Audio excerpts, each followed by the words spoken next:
I'm Jen from NextJen Gluten-Free. We are at Barbara Jo's Books for Cooks in Vancouver, and we are making today a gluten-free chocolate cake.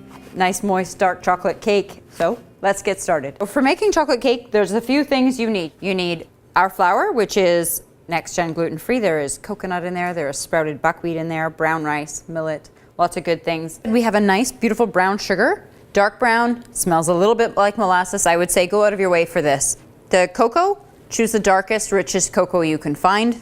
A little bit of coffee. We've got milk, butter, vanilla.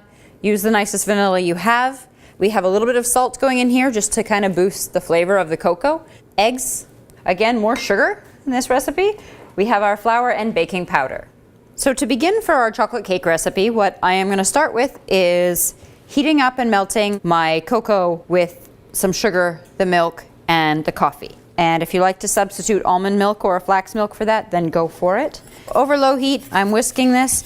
You can see it starting to thicken up because the cocoa is starting to hydrate. This is going to look like a nice shiny chocolate paste. This is one of the parts of the recipe you'll want to stay with while you work on it. You want to not leave it unattended because cocoa tends to burn to the bottom of a pot quite easily. That can just set to the side and we'll let it cool.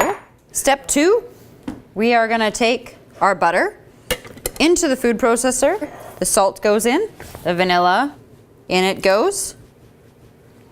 More sugar, just like so.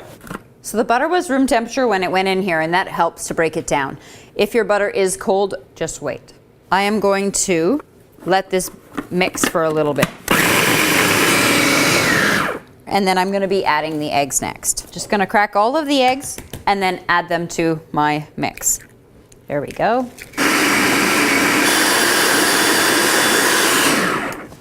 So for the temperature of the chocolate as it's going in, you want to make sure it's not hot. We can scrape all of this in. There we go.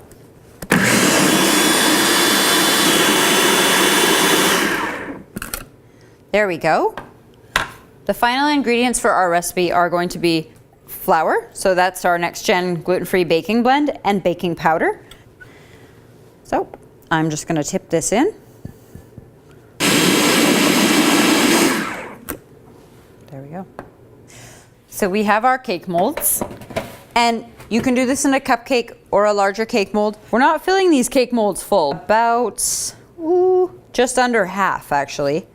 Into the oven we go. The oven is at 350. I have my convection fan on, and I am going to cook these for about 20 minutes. We are going to, at 20 minutes, check the internal temperature that it has reached 200 degrees Fahrenheit. And then if it has not yet, we will continue baking them for a couple more minutes until it does. Done. Easy peasy. We just turn those over. There we go. Here's our bigger cake. And out like a dream. There we go. We've got a little bit of steam coming off, but you can see that the crumb is fine. The cake is dense because it's a rich cake, but it has a very moist texture. Gluten-free chocolate cake from nextgen.ca. We hope you enjoy it. Simply serve with berries and whipping cream or anything you like it with. For all of your gluten-free recipes and needs, please check out our webpage, nextgen.ca.